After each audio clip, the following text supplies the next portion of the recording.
મજામાં? Okay, last લેક્ચરની અંદર આપણે મહત્વની 3 થિયરી ભણી ગયા હતા. વિદ્યુતભારનું રેખીય વિતરણ યાદ કરાવો મને. વિદ્યુતભારનું રેખીય વિતરણ, વિદ્યુતભારનું પૃષ્ઠ વિતરણ અને વિદ્યુતભારનું કદ વિતરણ. આપણે જે પ્રમાણે વાત થઈ હતી એ પ્રમાણે ખૂબ જ આઈએમપી સવાલ હતા. એના કન્સેપ્ટ ઉપરથી ઘણા બધા દાખલા પૂછાય છે. ઓકે, આઈ હોપ કે તમે એ થિયરી વારંવાર રિપીટ કરી હશે અને તમે બરાબર સમજેલી છે. તો હવે એ થિયરી પરથી જ તે આજે મોસ્ટ આઈએમપી આપણે બોર્ડની એક્ઝામની અંદર વારંવાર પૂછાયેલી છે. તો એવી આપણે થિયરી ભણવા જવા છે. બરાબર ધ્યાન આપજો. ઓકે, ચાલો શરૂઆત કરીએ. Lecture number 11 number 11. ચાલો શરૂઆત કરીએ. બરાબર ધ્યાન આપજો. હું સવાલ લખું છું, નોટ પેન લઈ લેજો સાથે ઝડપથી. હું સવાલ લખું છું, સવાલને પહેલા બરાબર જુઓ અને પછી આપણે એમાં આગળ વધીએ. શું કહે છે સવાલ? બરાબર ધ્યાન આપો. ચાલો શરૂઆત કરીએ. જોજો હું લખું એ આર ત્રિજ્યાની લખું જોજો વિદ્યુત ભારિત રિંગના કારણે તેની અક્ષ પરના બિંદુ પાસે, બરાબર ધ્યાન આપજો, અક્ષ પરના બિંદુ પાસે વિદ્યુત ક્ષેત્રનું સૂત્ર મેળવો. એકદમ મહત્વનો સવાલ મિત્રો, એકદમ આઈએમપી સવાલ, વારંવાર પૂછાય છે. આ એક કન્સેપ્ટ છે, નાની પરથી દાખલા પણ આવે છે વારંવાર. ઠીક છે, શરૂઆત કરીએ. હવે બરાબર ધ્યાન આપો, એકદમ ફોકસ, એકદમ શાંતિથી. શું કહે છે? 5 રકમ. આર ત્રિજ્યાની વિદ્યુત ભારિત રિંગના કારણે. કેટલી ત્રિજ્યાની? આર. એક રિંગ લેવાની મિત્રો. રિંગ એટલે બહેનો જે બંગડી પહેરે છે એ બંગડીની વાત કરું છું. ઓકે, બંગડી લઈ લેવાની. કેટલી ત્રિજ્યાની? આર. એટલે માની લો કે એની ત્રિજ્યા આર છે. હું દોરી દઉં અહીંયા. ચાલો જોજો, બરાબર સમજજો. હવે આકૃતિ દોરીએ. આ દાખલા તરીકે રિંગ છે આર ત્રિજ્યાની. ચાલો એની ત્રિજ્યા આપી દો. માની લો કે એની ત્રિજ્યા આર છે. તમને કહી જ દીધું છે એટલે આપણે લખવામાં કોઈ વાંધો નથી. ચાલો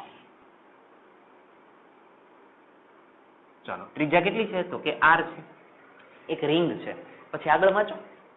આર ત્રિજ્યાની વિદ્યુત ભારિત રિંગ. કેવી? વિદ્યુત ભારિત. હવે મિત્રો મને જવાબ આપો તો રિંગ હોય તો એમાં વિદ્યુત ભાર કઈ જગ્યાએ રહે? રિંગની અંદર રહે કે રિંગની બહાર રહે કે રિંગની સપાટી પર રહે? થોડું વિચારીને જવાબ આપો તો. આ રિંગ છે, સમજી લો. ચાલો આ રિંગ છે તો આમાં વિદ્યુત ભાર ક્યાં રહે? અંદર રહે, અહીંયા બહારની જગ્યાએ રહે કે સપાટી પર રહે? બોલો જલ્દી. ક્યાં રહે? સપાટી પર. એક સીધી ભાષામાં સમજાવો. માણસ ક્યાં રહે? ઘરમાં સપાટી પર. હવામાં રહેતો નથી. આપણું ઘર છે એમાં આપણે હવામાં રહીએ ના. તો વિદ્યુત ભાર એવી રીતે હવામાં રહે નહીં. ક્યાં રહે? સપાટી પર. સમજ પડે છે? તો એનો મતલબ એવો છે કે વિદ્યુત ભાર બધો ક્યાં છે? સપાટી પર. અને માની લો કે બધો ધન વિદ્યુત ભાર છે એટલે સરસ મજાના જો ધન વિદ્યુત ભાર આખો વિતરિત કરી દો. તમને મિત્રો કદાચ વિદ્યુત ભારનું સતત વિતરણ આમાં દેખાતું હશે. સતત એટલે વ્યવસ્થિત ગોઠવાયેલા છે જો. અને રિંગ છે તો રિંગની પાસે લંબાઈ હશે એની પરિધની. તો આને કયું વિતરણ કહેવાય? રેખીય વિતરણ. રેખા છે ને, આ રિંગ છે અને તોડીને આમ સીધી કરી નાખો તો રેખા બની જાય. તો આ એક પ્રકારનું કયું વિતરણ છે? રેખીય વિતરણ છે. જો આવી રીતે કન્સેપ્ટ આવે છે. ઓકે, વિદ્યુત ભારિત રિંગને કારણે તેની અક્ષ પરના બિંદુ પાસે. રિંગની શું લેવાની? અક્ષ. અક્ષ કોને કહેવાય મિત્રો? તો એના કેન્દ્રમાંથી પસાર થાય. ચાલો તો કેન્દ્રમાંથી પસાર થતી લઈ લઉં તો આ એની શું છે? અક્ષ છે.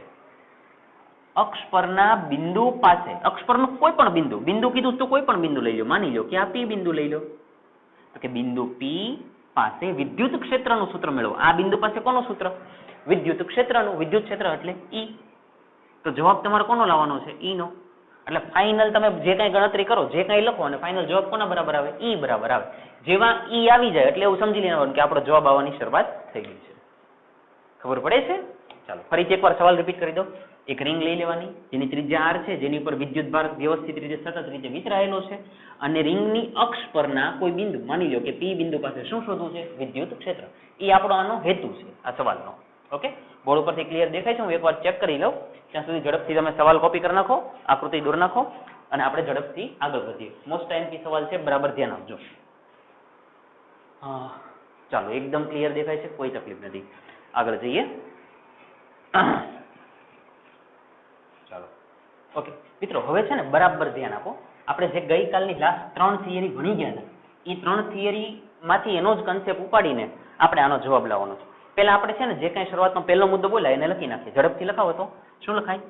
આકૃતિમાં, આપણી મેથડ જ આ છે, આકૃતિમાં દર્શાવ્યા પ્રમાણે રિંગની અક્ષ પરના વિદ્યુત ભારિત, કહી દો, વિદ્યુત ભારિત રિંગની અક્ષ પરના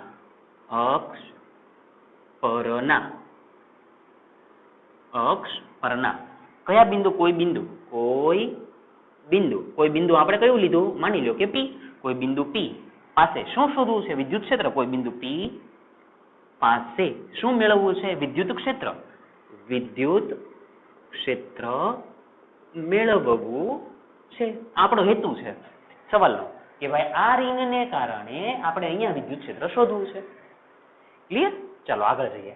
હવે મિત્રો બરાબર ગઈકાલની થિયરીને યાદ કરો અને આપણે જવાબ લખીએ. મિત્રો સમજો તો પેલા એક વસ્તુ સમજાવી દો. માની લ્યો આ કોઈ ધન વિદ્યુત ભાર છે.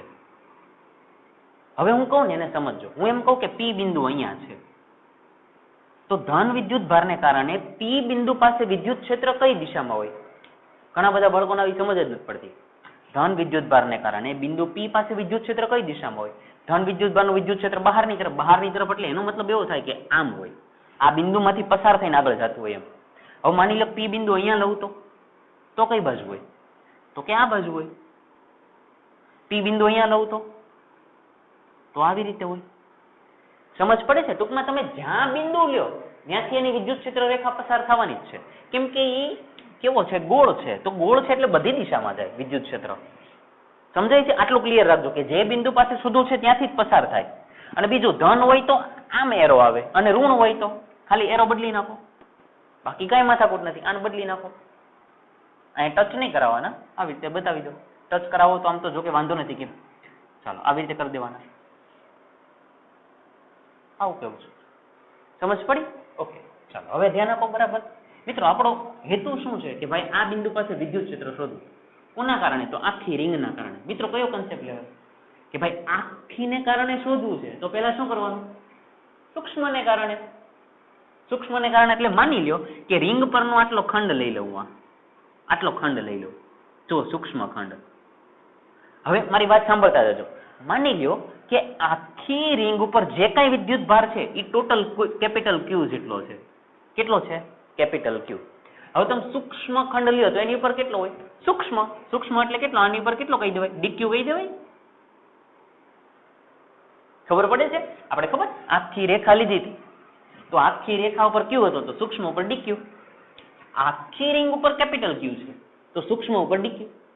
હવે સૂક્ષ્મ તો કેવો કહેવાય? બિંદુવત કહેવાય. કઈ રીતે મિત્રો? જોજો કે ભાઈ આ કોઈ વિદ્યુત ભાર અહીંયા છે, તમે એને દૂરથી જોવો તો એ બિંદુ જેવું જ લાગે. તો બિંદુવત કોઈ વિદ્યુત ભાર હોય અને અહીંયા કોઈ બિંદુ પી હોય, એની વચ્ચેનું અંતર આર હોય, તો મને જવાબ આપો તો બિંદુવત વિદ્યુત ભારને કારણે બિંદુ પી પાસે વિદ્યુત ક્ષેત્રનું સૂત્ર એક જ સૂત્ર બિંદુવત વિદ્યુત ભારનું, તો કે E = KQ/R². હવે અહીંયા કેપિટલ ક્યુ હોય તો અહીંયા કેપિટલ ક્યુ લખવાનો, અહીંયા સ્મોલ ક્યુ હોય તો અહીંયા સ્મોલ ક્યુ લખવાનો. આટલું જ તે ખાલી કરીએ. ચાલો જુઓ, સ્મોલ ડીક્યુ વિદ્યુત ભાર એના કારણે કઈ જગ્યાએ પાસે? પી બિંદુ પાસે. ચાલો હવે વિદ્યુત ક્ષેત્ર કઈ બાજુ મળે? બોલો તો. આ ડીક્યુ ને કારણે બિંદુ પી પાસે વિદ્યુત ક્ષેત્ર કઈ બાજુ મળે? જો નીચેની તરફ. હજી થોડી વાર પહેલા જ સમજાયું. અને ધન છે એટલે તો નીચે જ મળવાનું. સમજ પડી? ચાલો તો હું બતાવી દઉં. જોજો આકૃતિ બરાબર સમજજો. ચાલો બોલાવું કહેવાય કે ધન વિદ્યુત ભારને કારણે વિદ્યુત ક્ષેત્ર આવી રીતે મળ્યું તમને, અને આવી રીતે મળે છે તો અહીંયા એરો કરી દો કે ભાઈ બહારની તરફ ગયું. સમજાણું? હવે મિત્રો બરાબર ધ્યાન આપજો. આ કેવો વિદ્યુત ભાર છે? સૂક્ષ્મ. તો પી બિંદુ પાસે વિદ્યુત ક્ષેત્ર કેવું મળે? સૂક્ષ્મ. ખબર પડે છે? એટલે આ વિદ્યુત ક્ષેત્ર કેવું મળે? સૂક્ષ્મ. જો વિદ્યુત ક્ષેત્ર આવ્યું, આપણે વિદ્યુત ક્ષેત્રનો જવાબ લાવવાનો. સમજ પડી? પણ વિદ્યુત ભાર સૂક્ષ્મ તો મળે પણ કેવું? સૂક્ષ્મ. હવે ફિઝિક્સનો નિયમ શું કે ભાઈ ફિઝિક્સની અંદર કોઈ પણ વસ્તુ ત્રાંસી હોય, આવી રીતે ત્રાંસી હોય, બહુ દેશી ભાષામાં કહો કે કોઈ પણ વસ્તુ ફિઝિક્સની અંદર ત્રાંસી હોય તો હંમેશા એના બે ઘટક પડે ને પડે. તો પાડી દો ભાઈ આ વસ્તુ ત્રાંસી છે, તેના બે ઘટક કેવી રીતે પડે? તો કે એક આવી રીતે પડે ને એક આવી રીતે પડે.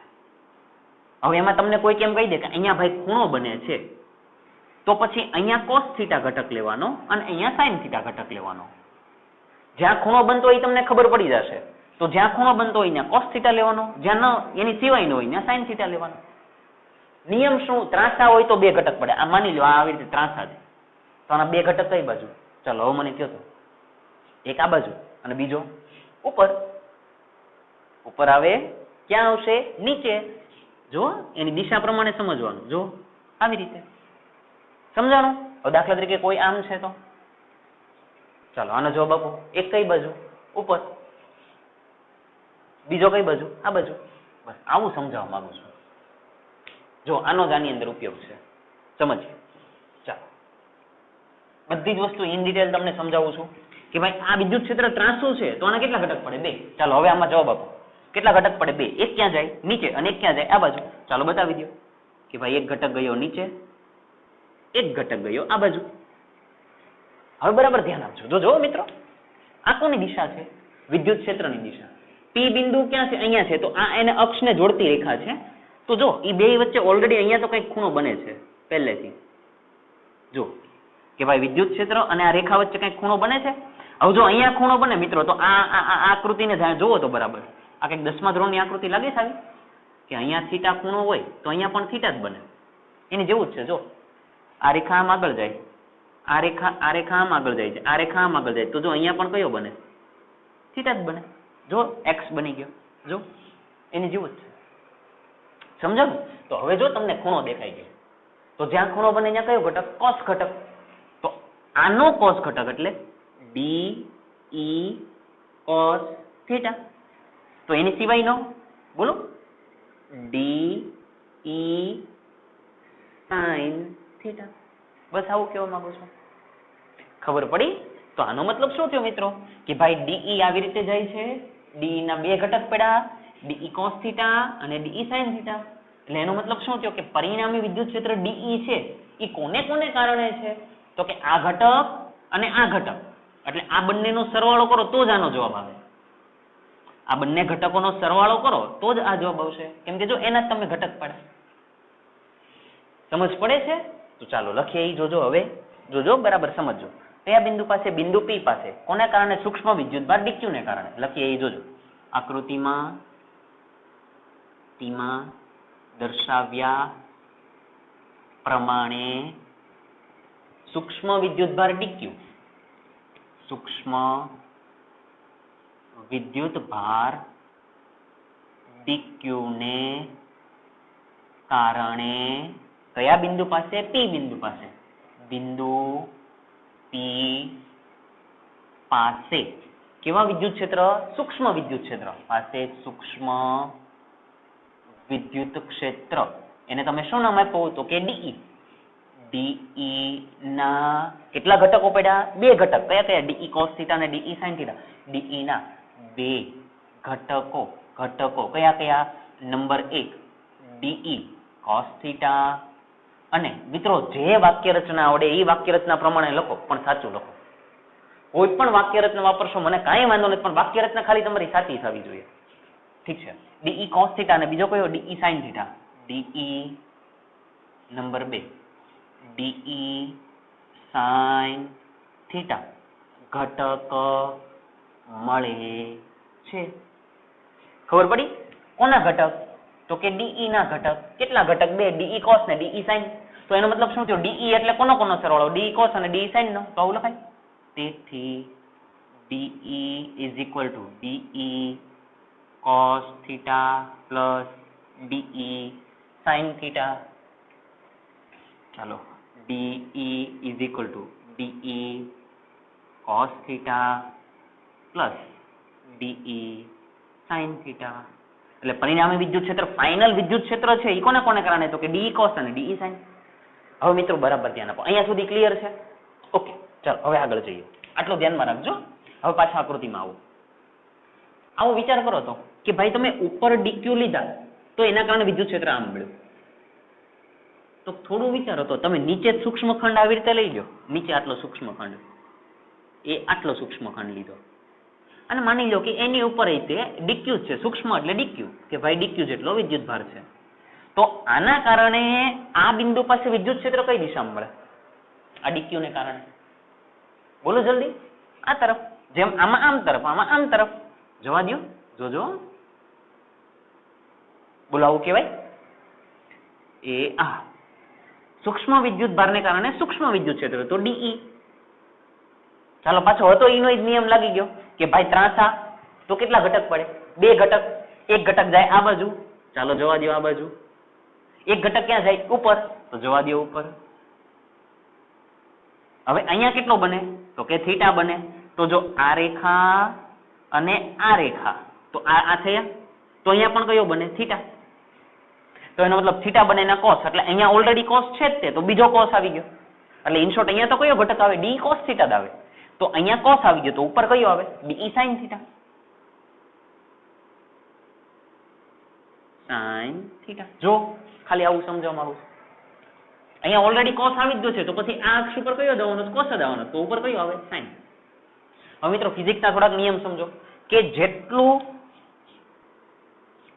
વિદ્યુત ક્ષેત્ર જો ડીઈ સાઇન થીટા નીચે છે ને એટલું ઉપર છે. બંને કેવા? સમાન મૂલ્યના. કેવી દિશામાં? વિરુદ્ધ દિશામાં. કેમ કે વિદ્યુત ભાર કેટલો છે? ડીક્યુ. બંને પર સૂક્ષ્મ છે, તો બંનેનું વિદ્યુત ભાર પણ કેવું હોય? સરખું જ હોય. પણ કેવી દિશામાં છે? વિરુદ્ધ દિશામાં. હવે કોઈ પણ વિદ્યુત ક્ષેત્ર સમાન મૂલ્યનું અને કેવી દિશામાં છે? વિરુદ્ધ દિશામાં, તો અસર થાય નહીં. એટલે આનો તો જવાબ કેટલો આવે? 0. કેમ કે ઉપર જેટલું વિદ્યુત ક્ષેત્ર એટલું નીચેની દિશામાં, એટલે એની કોઈ અસર મળે નહીં. પણ એ સમજો આ બાજુ કયો ઘટક જાય છે? DE cos theta. જો આ બાજુ જાય છે, તો એનો મતલબ જે વિદ્યુત ક્ષેત્ર મળે એ કોને કારણે મળે? ડીઈ કોસ થીટાને કારણે. આના કારણે મળે નહીં. કેમ કે કેવી દિશામાં છે? વિરુદ્ધ દિશામાં. એટલે હવે આપણે લખવાનું. ઉપરાંત આકૃતિ પરથી જોજો, બરાબર ધ્યાન આપજો. ચાલો લખીએ. ઉપરાંત આકૃતિ પરથી જોઈ શકાય છે કે કયા ઘટક? DE sine theta. DE sine theta ઘટકો કેવા મૂલ્યના? સમાન મૂલ્યના અને કેવી દિશામાં? વિરુદ્ધ દિશામાં. વિરુદ્ધ દિશામાં હોવાથી આ ઘટકને કારણે કઈ વિદ્યુત ક્ષેત્ર મળે નહીં. હોવાથી ડીઈ સાઇન થીટા ઘટકો નાબૂદ થાય છે. કેન્સલ થાય છે. નાબૂદ થાય છે. કયા ઘટકો? ડીઈ કોસ થીટા, એટલે સોરી ડીઈ સાઇન થીટા. મિત્રો શું કામ? કેમ કે વિરુદ્ધ દિશામાં છે. તો જે કઈ વિદ્યુત ક્ષેત્ર છે એ કોના કારણે મળે? ડીઈ કોસ થીટાને કારણે. પરિણામે કયા બિંદુ પાસે? બિંદુ કયા પાસે? પી પાસે. શું? તો કે વિદ્યુત ક્ષેત્ર ખાલી કયા ઘટકને કારણે મળે? Cos theta. વિદ્યુત ક્ષેત્ર ડીઈ કોસ થીટા ઘટક ને કારણે મળે છે. ખાલી કયા ઘટકને કારણે? D cos theta. તો આ સમીકરણની અંદર જો આ તો નીકળી ગયા, તો વધે તો ખાલી આપ જ. તો સમીકરણ શું બને? ડીઈ ઇઝ ઇક્વલ ટુ, લખાવો, ડીઈ કોસ થીટા. ખબર પડે છે? અને ડીઈ એટલે કયા? અહીંયા એટલે કયા બિંદુ પાસે? પી બિંદુ પાસે. અહીંયા આવું લખી દઉં કે ડીઈપી, કે ભાઈ ડીઈપી એટલે ડીઈ કોસ થીટા. જો કે આ એના જ ઘટક છે એટલે અહીંયા પણ પી જ લખવા પડે. અહીંયા તમે પી કરો એટલે અહીંયા પણ પી થઈ જ જાય. ખાલી સરળતા માટે એમ કરું. એક કામ કરો, નથી કર્યા એટલે નથી જ કરતો, ખાલી ખોટું કન્ફ્યુઝન થાય. ચાલો આટલું સમજાય છે? પાક્કું? હવે મારી વાત ખાલી સાંભળજો. શું શોધવું હતું? વિદ્યુત ક્ષેત્ર. આ કેવું વિદ્યુત ક્ષેત્ર છે? સૂક્ષ્મ. તો સૂક્ષ્મનું સંકલન કરો એટલે સંપૂર્ણ મળે. અને સંપૂર્ણ એટલે જો આ કદાચ આ બાજુ ડીઈ લખેલા છે, સોરી આ ડીઈ લખેલા છે, તમે એનું સંકલન કરો એટલે જવાબ શું આવે? ઈ. તો તમારે ઈ નો જ જવાબ લાવવાનો. જો ખબર પડે છે? એટલે આપણે આપણા જવાબની થોડા નજીક તો પહોંચી જ ગયા છે. પણ મિત્રો આપણે આ ડીઈ ને પેલા શોધવા પડશે. આ મેન ડીઈ જે છે, આ ડીઈ કોના કારણે? તો કે ડીક્યુ ને કારણે. એને આપણે શોધવા પડે. તો આપણે શોધીએ. જોજો હવે ડીઈ વિદ્યુત ક્ષેત્ર કોને કારણે? ડીક્યુ ને કારણે. ડીક્યુ વિદ્યુત ભાર ને કારણે વિદ્યુત ક્ષેત્ર. ચાલો આ વિદ્યુત ભાર કેવો કહેવાય? તમે સૂક્ષ્મ કીધો ને? સૂક્ષ્મ એટલે બિંદુવત. તો બિંદુવત વિદ્યુત ભારને કારણે આ બિંદુ પાસે વિદ્યુત ક્ષેત્રનું સૂત્ર બિંદુવત વિદ્યુતભારના વિદ્યુત ક્ષેત્રનું સૂત્ર E = KQ upon R². આ સૂત્ર અહીંયા અપ્લાય કરો. ચાલો, પણ કેવું વિદ્યુતભાર છે? dq. તો વિદ્યુત ક્ષેત્ર કેવું મળે? સૂક્ષ્મ. તો સૂક્ષ્મ વિદ્યુત ક્ષેત્રનું સૂત્ર આવું લખાય, DE = K. ચાલો જવાબ આપો. હવે શું લખવાનું? કેપિટલ Q કે પછી આ dq? dq, કેમ કે આના કારણે શોધો છો, તો dq upon. હવે સમજો, અહીંયાથી અહીંયા સુધીનું અંતર, અહીંયાથી અહીંયા સુધીનું અંતર આપણને ખબર નથી, તો માની લો કે ભાઈ આ dq વિદ્યુતભારથી અહીંયા સુધીનું અંતર r છે. અને એવું પણ માની લો કે ભાઈ આ રિંગના કેન્દ્રથી બિંદુ આ P છે, આ P બિંદુ છે. જોજો બરાબર સમજજો. રિંગના કેન્દ્રથી બિંદુ P માની લો કે x અંતરે છે. એટલે કેન્દ્રથી કેટલા અંતરે? x અંતરે. અને dq થી કેટલા અંતરે? r અંતરે. આપણને ખબર નથી, તો જાતે માની લીધા. આ શું કામ x માન્યા? કેમ કે જો x અક્ષ ઉપર છે, કોઈ ફરક પડે નહીં. અહીંયા તમે શું માની લીધા? x, એટલે આપણે x લખી દીધા. પણ ચાલો મને અહીંયા જવાબ આપો, KQ/r². તો આપણે કયા લેવાના? આ. તો શું લખાય? r². જો મિત્રો dq ની કિંમત, de ની કિંમત મળી ગઈ, તો de ની કિંમત તો ઉપર મૂકી દેવાય. ખબર પડે છે? ચાલો મૂકી દો ઉપર. તો શું બને? de = de ની જગ્યાએ k dq upon r² cos θ. બોલો થાય આવું? ઓકે, હવે જોવો બરાબર. આ કેવું વિદ્યુત ક્ષેત્ર? સૂક્ષ્મ વિદ્યુત ક્ષેત્ર. કોના કારણે? dq ને કારણે. આપણે આખા સવાલ વાંચો તો કોના કારણે શોધવાનું હતું? રિંગના કારણે. રિંગ એટલે આખાને કારણે. આખાને કારણે શોધો હોય તો સૂક્ષ્મ સૂક્ષ્મ સૂક્ષ્મ સૂક્ષ્મ સૂક્ષ્મ સૂક્ષ્મ બધા જે વિદ્યુત ક્ષેત્ર હોય એનું શું કરવાનું? સરવાળો. અને સૂક્ષ્મ સૂક્ષ્મનો સરવાળો એટલે શું લેવાનું? સંકલન. તો એનો મતલબ આ કેવું વિદ્યુત ક્ષેત્ર? સૂક્ષ્મ. કેવું મેળવવું છે? સંપૂર્ણ. તો સમીકરણનું શું લેવું પડે? સંકલન. હવે સમગ્ર રિંગના કારણે, સમગ્ર રિંગને કારણે, જો હવે મેં dq વિદ્યુતભારને કારણે નથી લખ્યું, સમગ્ર રિંગને કારણે. સમગ્ર રિંગના કારણે કોણ સૂત્ર? વિદ્યુત ક્ષેત્ર. કારણે વિદ્યુત ક્ષેત્ર. ચાલો સમગ્ર રિંગને કારણે લ્યો એટલે આ સમીકરણનું શું લેવું પડે? સંકલન. લખાવો. સંકલન DE = કરો પરથી સંકલન.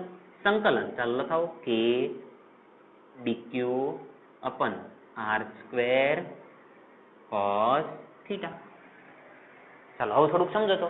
સૂક્ષ્મ de સૂક્ષ્મ de સૂક્ષ્મ de ભેગા થાય તો શું બની જાય? E.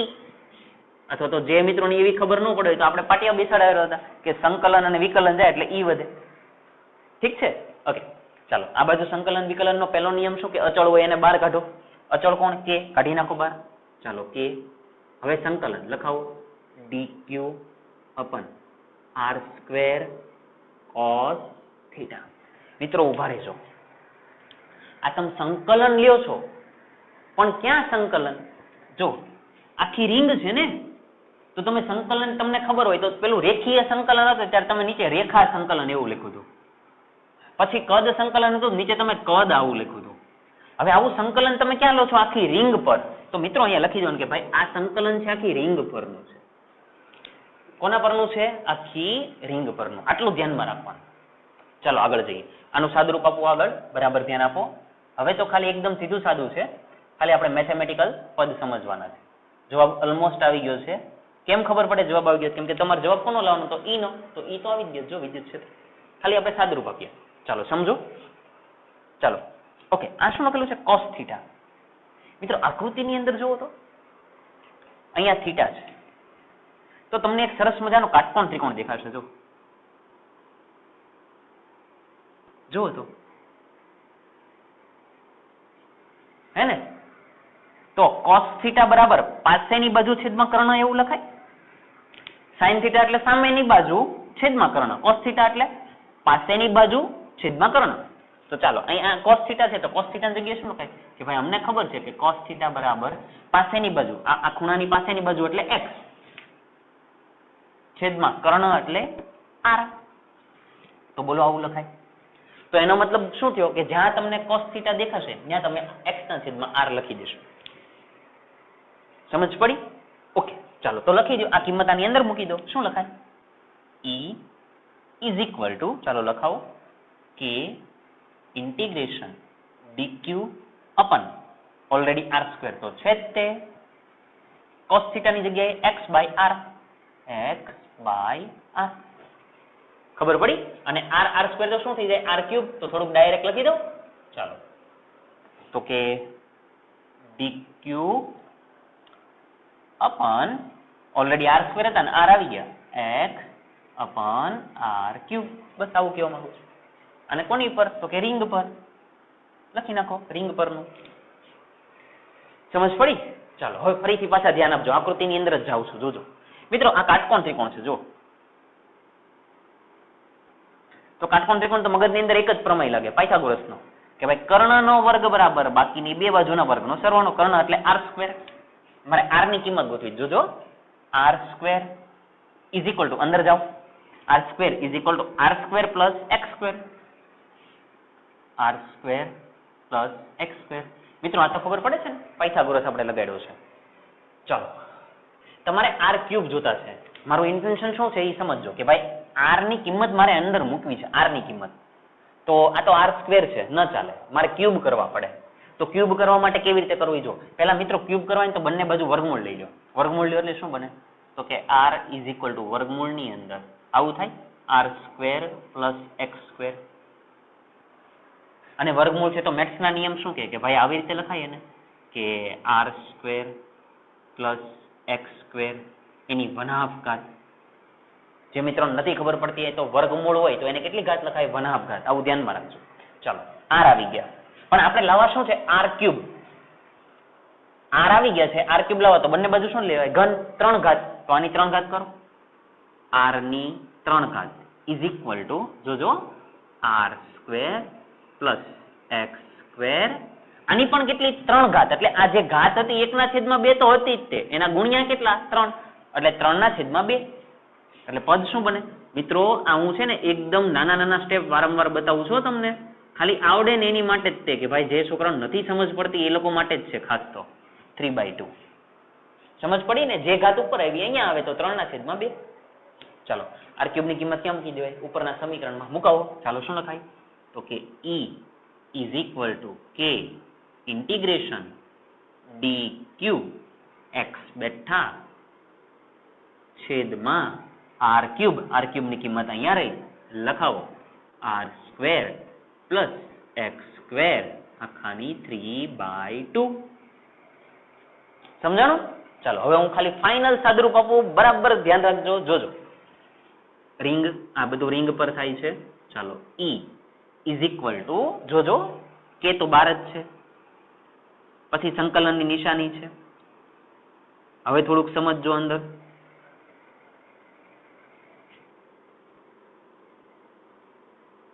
ચાલો, હવે બરાબર ધ્યાન આપજો.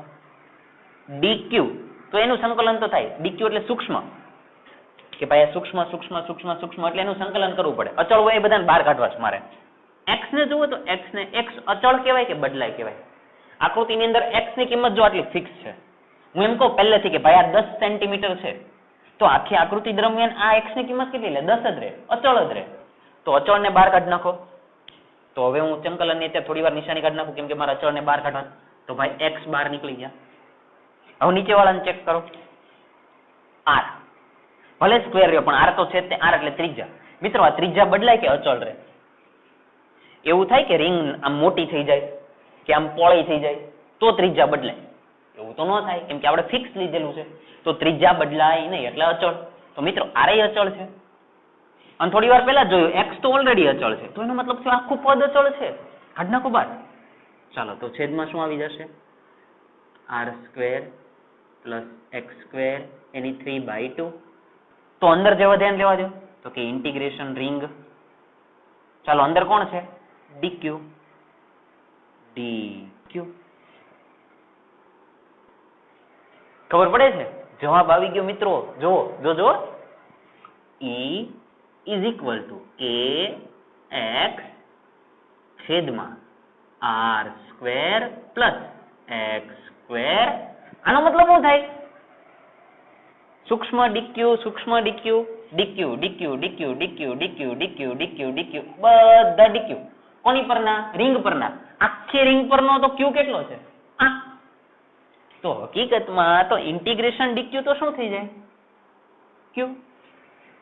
ઘણા મિત્રો કદાચ આવા કન્ફ્યુઝ થઈ જતા હોય, આવું નહીં કરતા, પણ હવે ડીક્યુ આવું લખેલું છે તો ઘણા એમ થાય, હે સર તમે તેવું કીધું કે ડીક્યુ ડીક્યુ કેન્સલ થાય તો ગયા તો આવો ક્યુ વધે. અરે ભાઈ મેં પહેલેથી આવા જ ક્યુ લીધેલા છે આખી રિંગ પર, તો પછી કેપિટલ ક્યુ આવે. આવી રીતે સમજાય છે? જવાબ આવી ગયો મિત્રો? શું લાવવું તું જોજો. આર ત્રિજ્યાની વિદ્યુતભારિત રિંગના કારણે તેની અક્ષ પરના બિંદુ પાસે વિદ્યુત ક્ષેત્રનું સૂત્ર અહીંયા અક્ષ પરનું બિંદુ ને જોજો, અક્ષ પરનું બિંદુ કેટલા અંતરે છે? x અંતરે. જો આની અંદર x છે અને અહીંયા પણ x છે. કોના કારણે વિદ્યુત ક્ષેત્ર? આ રિંગના કારણે. રિંગ ઉપર વિદ્યુતભાર q છે, તો જો અંદર q પણ છે. સમજ પડી? તો તમારો જવાબ આ છે.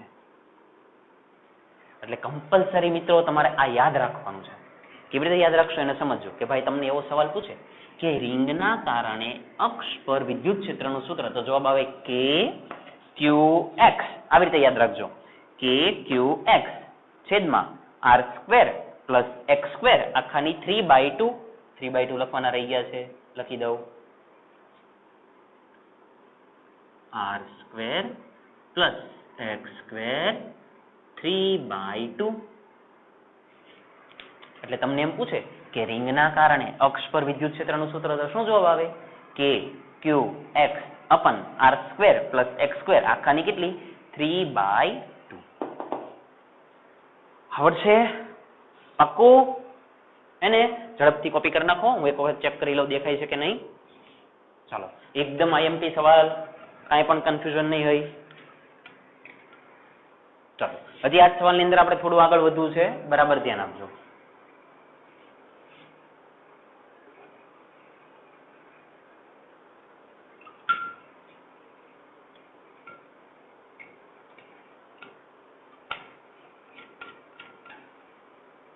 ચાલો મિત્રો, એકદમ બરાબર દેખાય છે, કોઈ તકલીફ નથી.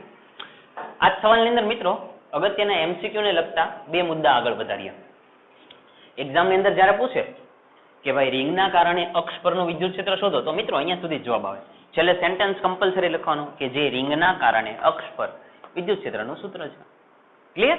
હવે બરાબર ધ્યાન આપો મિત્રો. હું સવાલ ભૂસી નાખું છું કેમ કે અહીંયા આપણે થોડોક ભાગ કરવો છે. ચાલો હું સવાલ સાફ કરી નાખું છું. હવે ધ્યાન આપજો, બરાબર સમજીએ. ચાલો જોતા રહેજો.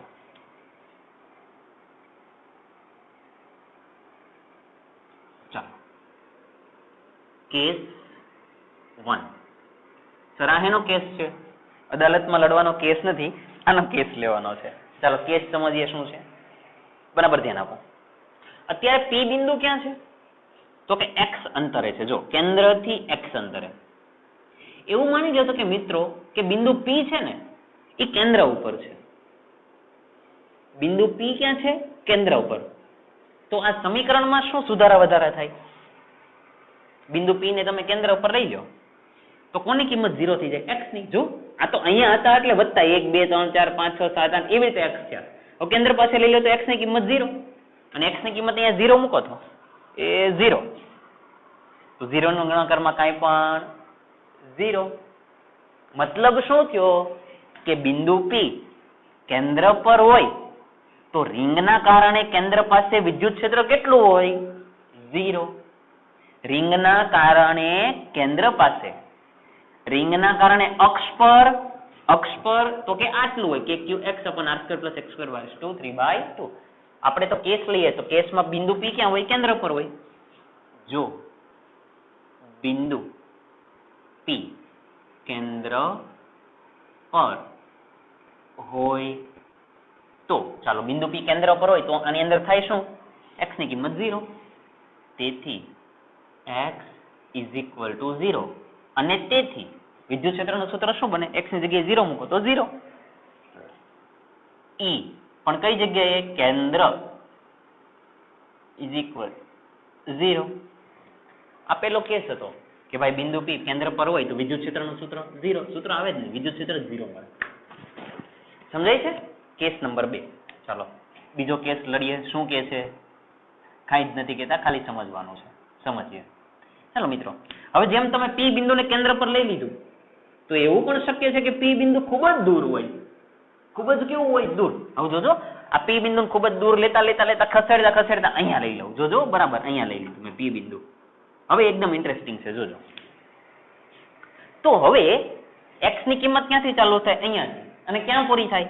અહીંયા આવતા અહીંયા પૂરી થાય.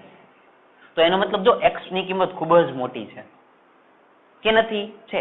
આપણે એવું માની લો કે બોર્ડ કરતાંય બહાર જાય છે, તો એનો મતલબ કે P બિંદુ ક્યાં છે? અનંત અંતરે. અને અનંત અંતરે હોય તો x ની કિંમત પણ કેવી થાય? અનંત, ખૂબ જ મોટી થાય. સમજ તો પડે છે ને? ઓકે. તો એનો મતલબ P ને આપણે ક્યાં લીધા? તો કે અનંત અંતરે. જો બિંદુ P અનંત અંતરે હોય તો, હવે જો P બિંદુ અનંત અંતરે તો x ની કિંમત કેવી બની જાય? ઇન્ફિનિટિવ. તો x is equal two infinitive. x ની કિંમત કેવી થઈ ગઈ? અનંત. તો હવે x ની કિંમત અનંત છે એ આ સમીકરણમાં મૂકો તો x ની કિંમત અનંત. આને સમજો, થોડીક મજા આવશે. અનંત એટલે શું મિત્રો? જોજો, આની જગ્યાએ અનંત મૂકો તો, અથવા તો આની જગ્યાએ અનંત મૂકો તો, હવે અનંત ઓલરેડી તમે ઇન્ફિનિટી હોય. સમજો, એક મિનિટ, એક કામ કરું પેલા આગળ, સોરી એક મિસ્ટેક થઈ ગઈ છે પણ એને સમજાવી દો. ચાલો, x કેટલા અંતરે છે? અનંત અંતરે છે. તો હવે સમજો, x ખૂબ જ દૂર છે. એની કમ્પેરિઝનમાં આ r ને જુઓ તો, x ની કિંમત અહીંયા સુધીની છે અને r ની કિંમત આટલી જ છે. તો x ની કમ્પેરિઝનમાં r ને અવગણી શકાય? x ની કમ્પેરિઝનમાં r ને અવગણી શકાય? કેમ? કેમ કે x બહુ જ મોટા છે. તો આવું કહેવાય? હોય તો જોજો, x ની કિંમત ખૂબ જ મોટી, તો r ની કિંમત ઓટોમેટિક નાની. r ની કિંમત નાની થઈ તો માની લો કે મેં આ r ને અવગણી નાખ્યા, એટલે r ની કિંમત 0. તો પદ શું વધે? જોજો, એ અહીંયા લખીએ, પદ અહીંયા લખું, જોજો. e ઇન્ફિનિટિવ, આપણે અનંત અંતર કરીએ, જેમ આ e કેમ કેન્દ્ર પાસે કર્યો એમ અનંત અંતરે. ઇન્ફિનિટિવ ઇઝ ઇક્વલ ટુ, જોજો, કે x, અત્યારે ઉપર નો થાય, કમ્પેરિઝન કરીએ છીએ આપણે, કમ્પેરિઝનમાં જ અવગણના થાય. આને કાઢી નાખો તો r સ્ક્વેર નીકળી ગયા, તો પદ શું વધે? આ x સ્ક્વેર હતું અને એની કેટલી ઘાત? 3/2. તો 2 તો કેન્સલ, તો x નો ઘન. તો છેદમાં શું આવે? x નો ઘન. હવે અહીંયા x નો ઘન અને ઉપર x, તો નીચેથી એક વખત કેન્સલ થઈ ગયા, તો x નો વર્ગ. તો શું આવે? k q બાય x સ્ક્વેર. અને હવે મતલબ સમજો, x ની કિંમત તો કેવી લીધી છે? અનંત. મિત્રો અહીં નીચે અનંત મૂકો અને ઉપર કોઈ પણ સંખ્યા હોય તો આ જવાબ કેટલો આવે? આવું લખેલું હોય કે ભાઈ 15 ના છેદમાં 1 2 3 4 5 6 7 8 9 10 11 12 આખી સંખ્યાઓ આવી રીતે 1 3 3 1 3 5 5 6 7 8 9 1 0 1 1 આખી સંખ્યા લખી 15 ભાગ્યા કેલ્સી ની અંદર આ કરો તો અપ્રોક્સિમેટલી જવાબ કેટલો આવે? 0. તો એનો મતલબ શું થયો? કોઈ પણ સંખ્યા એના છેદમાં ઇન્ફિનિટિવ. કેમ ઇન્ફિનિટિવ? કેમ કે x ની કિંમત કેટલી છે? ઇન્ફિનિટિવ. અને પાછો એનો વર્ગ છે, તો નીચેનો જવાબ તો બહુ જ મોટો, તો ઓટોમેટિક આ જવાબ કેવો થઈ જાય? 0. તો એનો મતલબ શું થયો? તેથી e infinitive is equal two પણ શું થાય? 0. આનો મતલબ શું થયો? કે રિંગના કારણે કેન્દ્ર પાસે વિદ્યુત ક્ષેત્ર 0, રિંગના કારણે અનંત અંતરે વિદ્યુત ક્ષેત્ર 0, રિંગના કારણે x અંતરે વિદ્યુત ક્ષેત્ર એ આ x અંતર, જો x તો કે kqx upon r² plus x² ની 3/2. આવડશે? પાક્કું ને? ચાલો, તો આખી થિયરી આવી રીતે છે અને એક્ઝામમાં વારંવાર પૂછાય પણ છે, અને એક્ઝામમાં પૂછાય છે એની સાથે સાથે દાખલા સ્વરૂપે પણ પૂછાય છે. આ ભાગ મેન MCQ માટેનો છે, તો આખો જ સવાલ કામનો છે. અને આની અંદરના કન્સેપ્ટ એ પણ હતા કે ભાઈ ત્રાંસા હોય તો 2 ઘટક પડે, જો કે 11મા ધોરણમાં આવી જાય છે, પણ અત્યારે તમે તમારી રીતે યાદ રાખજો. ચાલો, આવડશે? ઓકે, આખો સવાલ કોપી કરી નાખજો, આગળ જઈએ. ઓકે, ચાલો આગળ જઈએ. ચાલો, તો આ મોસ્ટ ટાઈમથી સવાલ હતો. ઘણો બધો ટાઈમ લાગે છે આવા સવાલ સમજવામાં, પણ ખરેખર તમને આવડવા જોઈએ. ટાઈમની સાથે કોઈ ફરક નહીં પડે. પણ સવાલ તમને એક પછી એક વ્યવસ્થિત સમજાઈ જાય તો કોઈ ચિંતાની જરૂર નથી. ચાલો ઠીક છે મિત્રો, હું અમુક સ્ટેપ હોય છે એ ઘણા બધા નાના હોય છે, પણ એ એક સ્ટેપની અંદર હું 3-4 પદ કરું છું. એનું કારણ મિત્રો ખાલી એટલું છે કે અમુક બાળકોને કન્સેપ્ટ એટલા બધા વીક હોય છે કે જે લોકોને સમજ નથી પડતી. તો એની માટે જ હું હરેક મુદ્દો છે અથવા તો હરેક પદ છે એ લખવાનો આગ્રહ રાખું છું. બાકી જે છોકરાઓને સમજ પડે છે એ લોકો તો ઝડપથી આગળ વધી જ શકે છે, કોઈ ચિંતાની જરૂર નથી. બરાબર છે? ચાલો ઓકે, ફરીથી એકદમ આઈએમપી સવાલ સમજીએ. બરાબર ધ્યાન આપજો. વારંવાર એક્ઝામની અંદર પૂછે આ જે સવાલ હતો એ 3 માર્ક્સની અંદર પૂછાય છે. આગળનો સવાલ પણ મોસ્ટ આઈએમપી સવાલ. બરાબર ધ્યાન આપજો. શરૂઆત કરીએ. ચાલો, આવો સવાલ કે છે વિદ્યુત ક્ષેત્ર રેખાની લાક્ષણિકતા જણાવો. એકદમ મહત્વનો સવાલ મિત્રો. આ પણ એક્ઝામમાં ઘણી બધી વખત પૂછે છે, વારંવાર પૂછે છે એવું સમજી લો, ઘણી બધી વખત પૂછે છે. ચાલો કરીએ શરૂઆત. શું કે છે સવાલ, વાંચો તો. વિદ્યુત ક્ષેત્ર રેખાની લાક્ષણિકતા જણાવો. મિત્રો ખાલી નોર્મલ શબ્દ આ ખબર હોવો જોઈએ. લાક્ષણિકતા એટલે શું? લાક્ષણિકતાનો મતલબ એવું સમજી લો કે આપણા નરેન્દ્ર મોદી છે એ જનરલી કપડાં કેવા પહેરે છે? જનરલી કપડાં કયા હોય છે? યાદ કરો તો. જનરલી કપડાં હોય છે કે કફની ને કુર્તો જ પહેરે છે, કુર્તો જબ્બો પહેરે છે, હે ને, ખાદીનો વસ્ત્ર પહેરે છે. તો એની લાક્ષણિકતા કહેવાય. આવું સમજાવું છું. ખબર પડે છે કે ભાઈ નરેન્દ્ર મોદીને તમે જુઓ તો જનરલી એને કપડાં કેવા પહેરેલો હોય કે કફની કુર્તો જ પહેરેલો હોય છે. તો એ પહેરે છે એની શું છે? પર્સનલ લાક્ષણિકતા, કે ભાઈ એનાથી તમે એને ઓળખી શકો એમ. ખબર પડે? ગાંધીજી હતા તો એના હાથમાં હંમેશા લાકડી હતી. તો એ લાકડી છે એ ગાંધીજીની શું છે? લાક્ષણિકતા. એમ તો એમની સારી સારી લાક્ષણિકતા કે સત્યવાદી હતા, કે સાચું જ બોલતા. તો એ સત્ય બોલવું એની શું છે? લાક્ષણિકતા. એવી રીતે આપણે કોની લાક્ષણિકતા? વિદ્યુત ક્ષેત્રની. એટલે એનો મતલબ તમારે આની પૂરેપૂરી ઓળખ આપવાની છે કે આનું વર્તન કેવું છે, એ કઈ રીતે કામ કરે છે. સમજાય છે? કોની લાક્ષણિકતા? વિદ્યુત ક્ષેત્રની લાક્ષણિકતા, વિદ્યુત ક્ષેત્ર રેખાની લાક્ષણિકતા. ચાલો ધ્યાન આપજો. જે મુદ્દો ભણી ગયા છો એ જ મુદ્દો લખીએ, અથવા તો એ આકૃતિ દોરો એટલે સમજાશે.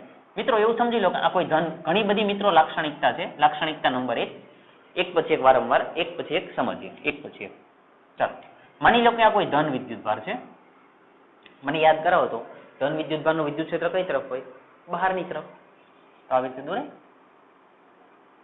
આપણે ઓલરેડી ઘણી વખત દોરેલું જ છે, એટલે વધારે ટાઈમ ન લેતા બરાબર ધ્યાન આપજો. કોઈ મિત્રો વધારે સ્પીડમાં કદાચ ભણવું હોય તો શું કરવાનું? નીચે સેટિંગની અંદર સ્પીડનો ઓપ્શન આપેલો છે, એમાં સ્પીડ વધારે કરી દેવાની. ઓલી 1 ઉપર હોય ને એની જગ્યાએ 1.5 ઉપર કરી દેવાની, 1.25 ઉપર કરવાની. એટલે મારું ઝડપથી વિદ્યુત ક્ષેત્ર રેખાની લાક્ષણિકતા આવું બોલવા લાગશે. બરાબર છે? ઘણા મિત્રોને થોડીક સ્પીડ વધારી હોય તો વધારીને પણ તમે ઝડપથી આગળ જઈ શકો છો. ઠીક છે? હા ઓકે, મેઇન ટોપિક પર આવીએ. કોનું વિદ્યુત ક્ષેત્ર છે? આ ધન વિદ્યુતભારનું. મિત્રો જેમ ધન વિદ્યુતભારનું વિદ્યુત ક્ષેત્ર કીધું એવી રીતે ઋણ વિદ્યુતભારનું દોરાવો તો આકૃતિ જ દોરાવો તો માની લો કે આ ઋણ વિદ્યુતભાર છે.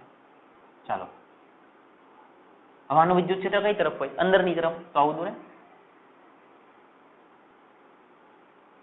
ચાલો ઝડપથી કરીએ.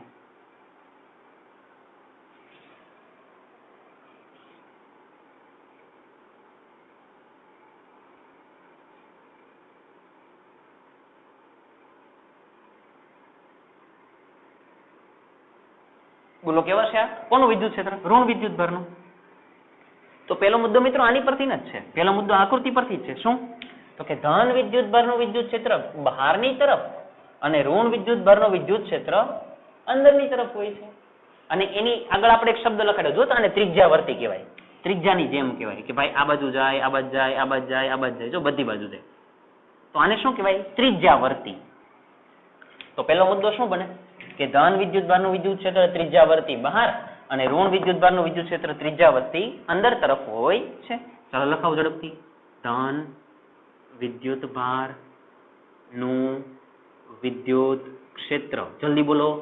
ત્રિજ્યાવર્તી કઈ તરફ? અંદર. અને ઝડપથી આગળ બોલો. ઋણ વિદ્યુતભારનું વિદ્યુત ક્ષેત્ર ક્યાં હોય? જલ્દી. સોરી, ધન વિદ્યુતભારનું ક્યાં હોય? બહાર. સોરી, બહાર. અને ઋણ વિદ્યુતભારનું વિદ્યુત ક્ષેત્ર અંદર. તરફ હોય છે. પહેલો મુદ્દો પૂરો. સમજાય છે? બીજો મુદ્દો સમજીએ.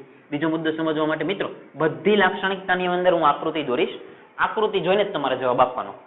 ફરીથી આકૃતિ દોરો, જોજો. માની લો આ કોઈ ધન વિદ્યુતભાર છે, માની લો આ કોઈ ઋણ વિદ્યુતભાર છે. મિત્રો હવે બરાબર જોજો. ધન વિદ્યુતભારનું વિદ્યુત ક્ષેત્ર કઈ તરફ? બહારની તરફ. આવું દોરાય? બહારની તરફ, એમ ખાલી આ જ દિશામાં બતાવું છું. ઋણ વિદ્યુતભારનું વિદ્યુત ક્ષેત્ર અંદરની તરફ. આવું બતાવ્યું? જુઓ તો. હવે ધન માટે સમજો તો આ એરો છે આ બાજુ, ઋણ માટે સમજો તો આ એરો છે આ બાજુ. ફાઇનલી આ બેન ભેગા કરીને સમજો તો વિદ્યુત ક્ષેત્ર રેખા જો ધનમાંથી નીકળીને ઋણમાં ગઈ. આવું ક્લિયર દેખાય જો કે ધનમાંથી નીકળે અને ક્યાં જાય? ઋણમાં. તો એનો મતલબ શું થયો? વિદ્યુત ક્ષેત્ર રેખાઓ ધન વિદ્યુતભારમાંથી નીકળે છે અને ઋણ વિદ્યુતભારમાં જાય છે અથવા પ્રવેશે છે. લખીએ? ઓકે, ફરી લખાવો. વિદ્યુત ક્ષેત્ર રેખા કયા વિદ્યુતભારમાંથી નીકળે? ધન વિદ્યુતભાર નીકળે છે તો એવો શબ્દ લખું, ઉદ્ભવે છે.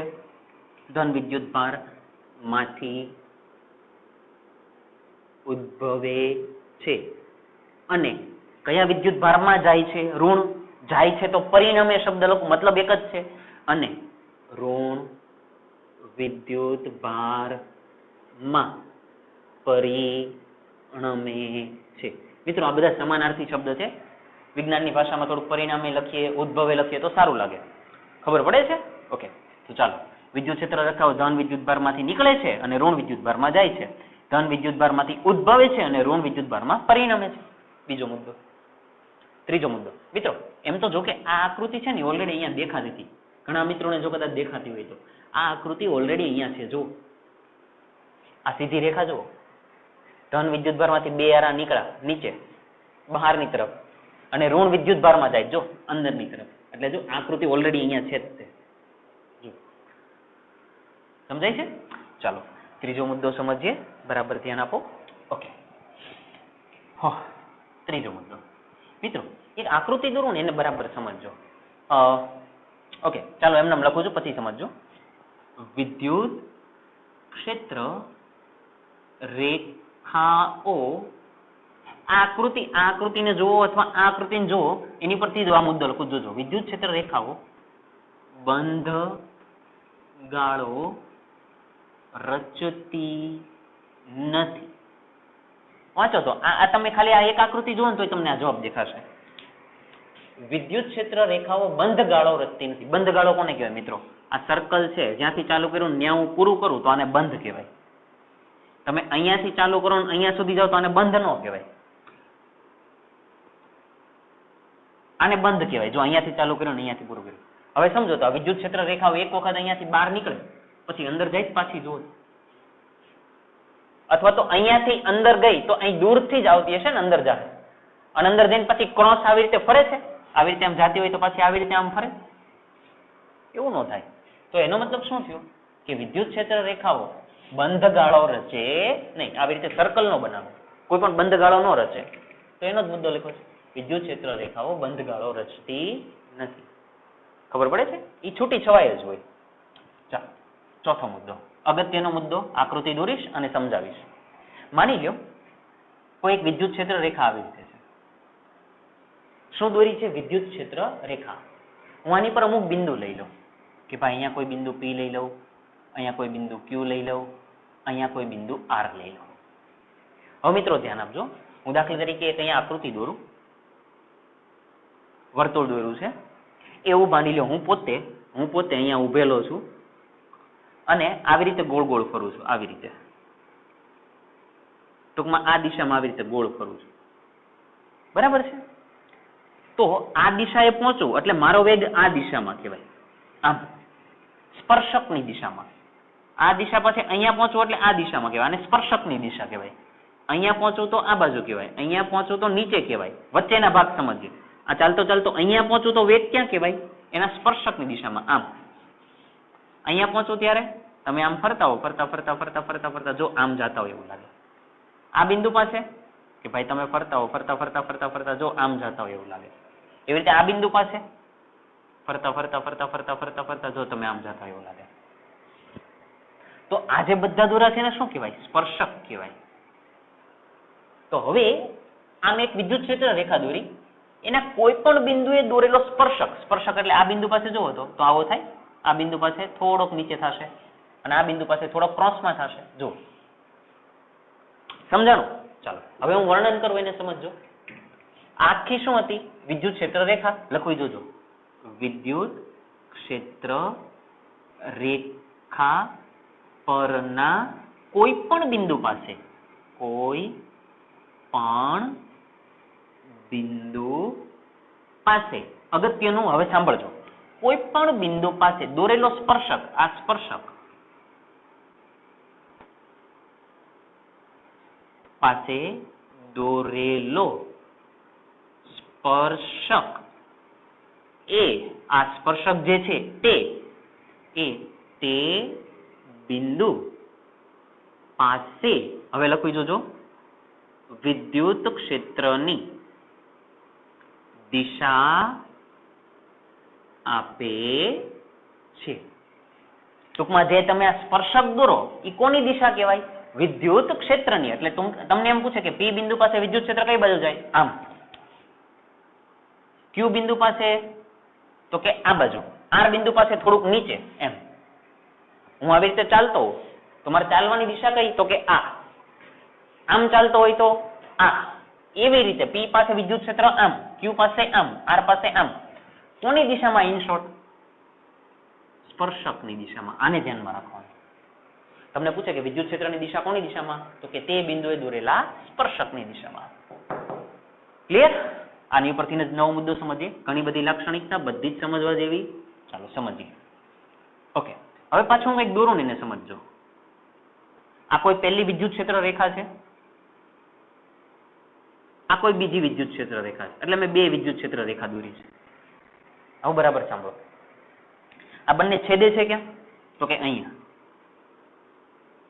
ઇન્ટરેસ્ટિંગ ભાગ ચાલુ થયો. આ મુદ્દા પ્રમાણે વિચારો તો કે કોઈ પણ બિંદુએ દોરેલો સ્પર્શક એ તે બિંદુ પાસે વિદ્યુત ક્ષેત્રની દિશા આપે. હવે એવું માની લો આ રેખા છે એની ઉપરનું આ બિંદુ, તમે અત્યારે આ રેખા પરનું આ બિંદુ માનો તો વિદ્યુત ક્ષેત્ર રેખા આને અનુરૂપ ક્યાં જાય? ઉપર. જો આ બિંદુથી આ રેખાને અનુરૂપ દોરું તો ઉપર જાય. એવું માનો કે આ બિંદુ આ રેખા પર છે તો વિદ્યુત ક્ષેત્ર કઈ બાજુ જાય? આ બાજુ. નીચે નહીં આવે, થોડા ઉપર દોરીએ. આ બિંદુ પાસે કહું તો આ બાજુ. હવે સાંભળો, બિંદુ આ એક જ છે અને વિદ્યુત ક્ષેત્ર કેટલી જગ્યાએ મળ્યું? આ બાજુ મળ્યું અને આ બાજુ મળ્યું. આવું થાય? ફરીથી પહેલા સમજો કે ભાઈ આ બિંદુ લઉં, આ રેખા ઉપર લઉં તો વિદ્યુત ક્ષેત્ર આમ કહેવાય, આ બાજુ કહેવાય.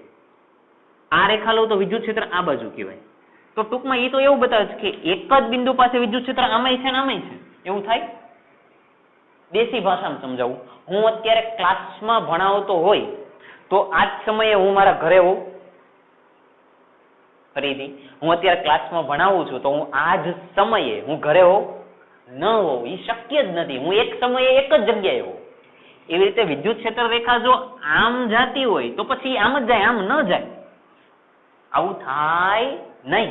એનો મતલબ શું થયો? આવું ન થાય એનો મતલબ વિદ્યુત ક્ષેત્ર રેખાઓ એકબીજાને છેદે નહીં. વિદ્યુત ક્ષેત્ર રેખાઓ એકલા જ જાય કે ભાઈ જો એક આમ જાતી હોય તો બીજી આમ જ જાય, પણ બંને એકબીજાને છેદવા ન જોઈએ ગમે ત્યાં.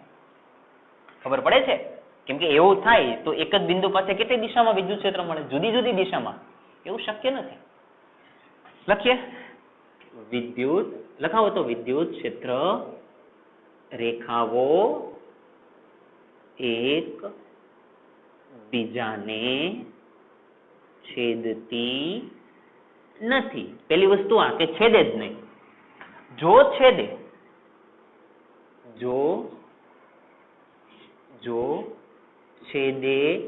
તો કયા બિંદુ પાસે? છેદન બિંદુ પાસે. છેદન બિંદુ પાસે કેટલી દિશામાં વિદ્યુત ક્ષેત્ર મેળવ્યું? એક કરતા વધારે. આ એક તો હતી ત્યાં બીજી દિશા પણ આવી. છેદન બિંદુ પાસે એક કરતા વધારે દિશામાં વિદ્યુત ક્ષેત્ર મળે છે. આવું શક્ય નથી. જે શક્ય નથી. ઇન શોર્ટ, વિદ્યુત ક્ષેત્ર રેખાઓ એકબીજાને કોઈ દિવસ છેદે નહીં. જો કોઈ જગ્યાએ છેદેલું બતાવ્યું તો એ આકૃતિ જ કેવી છે? ખોટી છે. સમજાણું? પાક્કું ને? જો બધા જ મુદ્દા, બધી જ વસ્તુ છે ને આની ઓળખ આપે કે વિદ્યુત ક્ષેત્ર કેવા હોય એમ. ઓકે, નવો મુદ્દો, ઘણું બધું મહત્વનું છે. નંબર 6. ચાલો હવે હું લખું, જોજો. વિદ્યુત ક્ષેત્ર રેખાની સંખ્યા, શું લખેલું છે? ફરીથી લખું અહીંયા. નંબર 6. વિદ્યુત ક્ષેત્ર રેખાની સંખ્યા, એકદમ મહત્વનું, જોજો. વિદ્યુત ક્ષેત્ર રેખાની સંખ્યા એ વિદ્યુત ભારના મૂલ્યના સમપ્રમાણમાં હોય છે. ચાલો મુદ્દો વાંચો તો. વિદ્યુત ક્ષેત્ર રેખાની સંખ્યા એ વિદ્યુત ભારના મૂલ્યના સમપ્રમાણમાં હોય. ઉભા રહેજો, આ મુદ્દો સમજવા માટે આકૃતિ દોરો. જુઓ બરાબર. દાખલા તરીકે આ કોઈ વિદ્યુત ભાર છે. આ વિદ્યુત ભાર છે 1 કુલમ્બનો. આને પછી સમજો, પહેલા આકૃતિ સમજો. 1 કુલમ્બનો છે આ. 1 કુલમ્બનો વિદ્યુત ભાર છે ને દાખલા તરીકે આમાંથી 4 વિદ્યુત છે. આ ધન છે તો ધનનું વિદ્યુત ક્ષેત્ર બહાર તરફ હોય તો સમજી લો કે 4 વિદ્યુત ક્ષેત્ર રેખા નીકળે આમાંથી. હું તમને કહી દઉં કે ભાઈ આમાંથી 4 જ નીકળે છે. 1 કુલમ્બનો છે. બીજી આકૃતિ દોરો. હવે માની લો કે આ 2 કુલમ્બનો છે. આ મુદ્દાને વાંચો, આને સમજો અને આની આકૃતિ દોરાવો.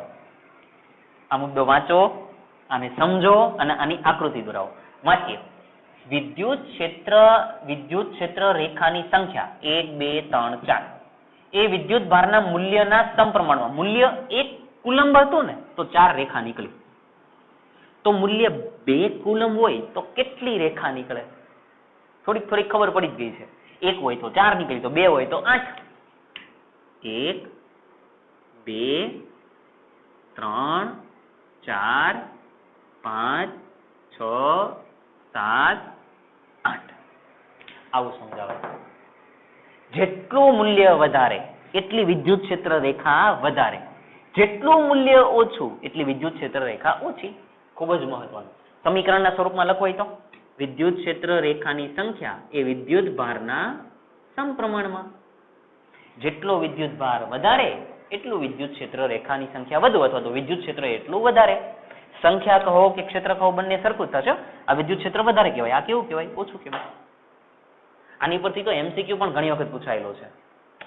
આવડશે? પાક્કું ને? ચાલો 7મો મુદ્દો લઈએ. બરાબર ધ્યાન આપો. નંબર 7.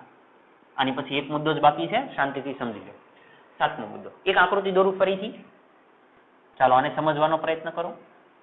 સર આવું કેવું દોરો છો? આ તો રામના બાણ લાગે છે. નહીં, આ રામના બાણ નથી. ચાલો મિત્રો, આ જે મેં દોર્યું છે એ મેં દોર્યું છે વિદ્યુત ક્ષેત્ર. શું દોર્યું છે? વિદ્યુત ક્ષેત્ર. પણ આ સરસ મજાનું છે. જોજો કઈ રીતે. જો એક વિદ્યુત ક્ષેત્ર રેખા ગઈ, બીજી, ત્રીજી, ચોથી, પાંચમી, બધી એકબીજાને સમાંતર છે. જો હજી થોડુંક વિચારો તો જો આ બંને વચ્ચેનું અંતર, આ બંને વચ્ચેનું અંતર, આ બંને વચ્ચેનું અંતર, બધા વચ્ચેનું અંતર પણ કેવું છે? સરખું છે. તો જો આવી ડિઝાઇન દેખાય તો આને કહેવાય સમાન વિદ્યુત ક્ષેત્ર. કેવું કહેવાય? સમાન. ચાલો હું કહું એનો જવાબ. આને સમાન કહેવાય કે ન કહેવાય?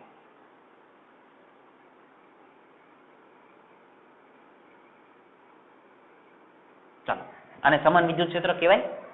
ન કહેવાય. સમાંતર છે પણ સમાન અંતરે નથી. જો અંતર અહીંયા બદલાઈ ગયું, અહીંયા વધારે છે, પાછું અહીંયા ઓછું છે, તો આને સમાન વિદ્યુત ક્ષેત્ર કહેવાય નહીં.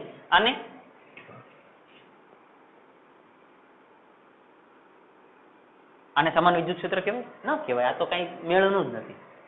સમાન વિદ્યુત ક્ષેત્ર હોવા માટેની શરત એકબીજાને સમાંતર અને એકબીજાથી સમાન અંતરે સમાન વિદ્યુત ક્ષેત્રમાં વિદ્યુત ક્ષેત્ર રેખાઓ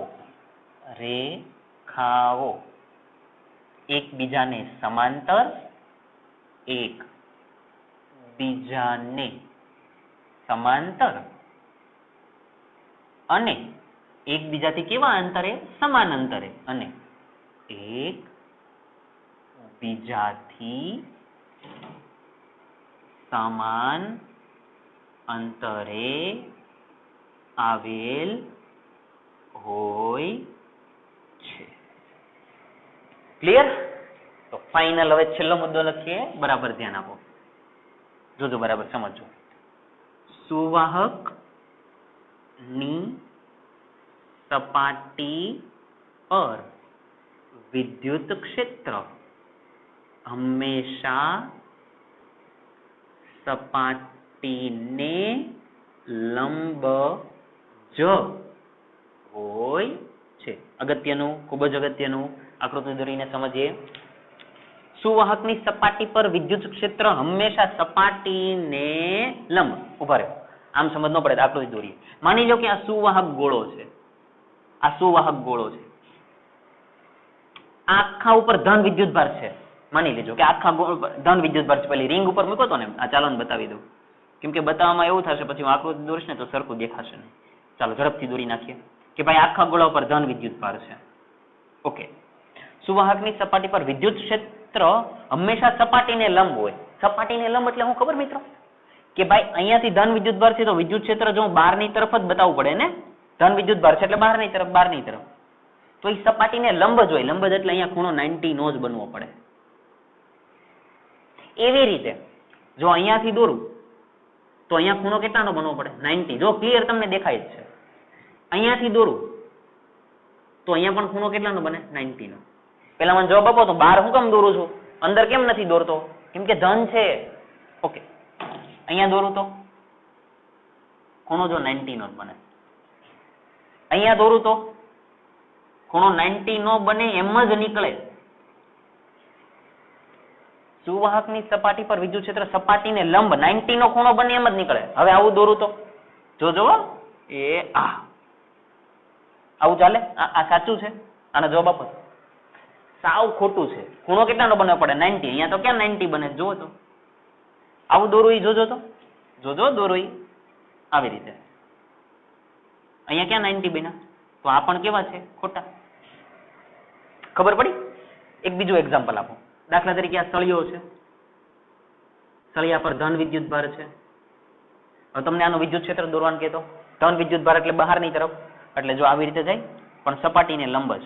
નીચે બતાવો નીચે બતાવો, મારું કાંઈ નથી જતો, સપાટીને લંબ જ. આવું થાય? આવું થાય? આવું ના થાય, કેમ કે જો અહીંયા તો ખૂણો બને છે. ખૂણો બનવો જોઈએ પણ કેટલાનો? 90 નો. તો જ સાચું છે. એટલે ગમે ત્યાં વિદ્યુત ક્ષેત્ર દોરો સુવાહક માટે તો એ કેવું હોય? સપાટીને લંબ. એટલે શું લખ્યું? સુવાહકની સપાટી પર વિદ્યુત ક્ષેત્ર હંમેશા સપાટીને કેવું હોય? લંબ. એટલે કેટલા ડિગ્રીનો બનવો પડે? 90 ડિગ્રીનો. આવું વિચિત્ર કાંઈ ચાલે નહીં. આવડશે? તો મિત્રો આજે જે કાંઈ પણ 2 સવાલ ચલાવ્યા એ એકદમ આઈએમપી સવાલ. આ સવાલ પણ વારંવાર વખત બોર્ડની અંદર પૂછાઈ ગયેલો છે. 2 માર્ક્સની અંદર પૂછાય છે. અને 2 માર્ક્સની અંદર પૂછાય તો કેટલા મુદ્દા લખવાના હોય? 4. એટલે મનગમતા 4 મુદ્દા લખો, મને કાંઈ જ વાંધો નથી. પણ એક વસ્તુ ધ્યાનમાં રાખજો, આ આખી થિયરી એટલી મહત્વની છે કે બધા જ દાખલાઓ જે આવે છે એ આની પરના બેઝ છે. અને એક્ઝામની અંદર કદાચ 3 માર્ક્સની અંદર પૂછે તો તમારે બધા મુદ્દા લખવા જ પડે. એટલે એવી તૈયારી રાખો કે તમને બધા જ મુદ્દા આવડે. જો કે બધા આકૃતિ પરથી છે, એટલે આકૃતિને સમજો. ધન વિદ્યુત ભારનો વિદ્યુત ક્ષેત્ર બહાર, ઋણ વિદ્યુત ભારનું અંદર, વિદ્યુત ક્ષેત્ર ધનમાંથી નીકળે ઋણમાં જાય. સમજાય છે? વિદ્યુત ક્ષેત્ર રેખા બંધ, આ તો છૂટી છવાય છે ને, તો બંધ ગાળો રચે નહીં. વિદ્યુત ક્ષેત્ર રેખાના કોઈ પણ બિંદુએ દોરેલો સ્પર્શક તે બિંદુ પાસે કોની દિશા આપે? વિદ્યુત ક્ષેત્રની. વિદ્યુત ક્ષેત્ર રેખાઓ એકબીજાને છેદે નહીં. છેદે તો એક જ બિંદુ પાસે જુદી જુદી દિશામાં વિદ્યુત ક્ષેત્ર મળે. હું એક જ સમય એક જ જગ્યાએ હોઉં, મારા ઘરે હોઉં નહીં. આવું દેશી યાદ રાખજો એટલે આવડશે. વિદ્યુત ક્ષેત્ર રેખાની સંખ્યા વિદ્યુત ભારના સમપ્રમાણમાં. 1 હોય 4 નીકળે, તો 2 હોય તો 8 નીકળે. સમાન વિદ્યુત ક્ષેત્રમાં વિદ્યુત ક્ષેત્ર રેખાઓ એકબીજાને સમાંતર ને એકબીજાથી સમાન અંતરે. છેલ્લું, સુવાહકની સપાટી પર વિદ્યુત ક્ષેત્ર રેખાઓ એકબીજાને કેવું હોય? એકબીજાને નહીં, સપાટીને કેવું હોય? લંબ. ક્લિયર છે? બંને સવાલ બરાબર જોઈ લેજો, વાંચી લેજો અને વ્યવસ્થિત લખી નાખજો. એક્ઝામની અંદર પૂછાય છે એટલે બંને મોઢે કરી નાખજો. ચાલો નેક્સ્ટ લેક્ચરની અંદર મળીએ.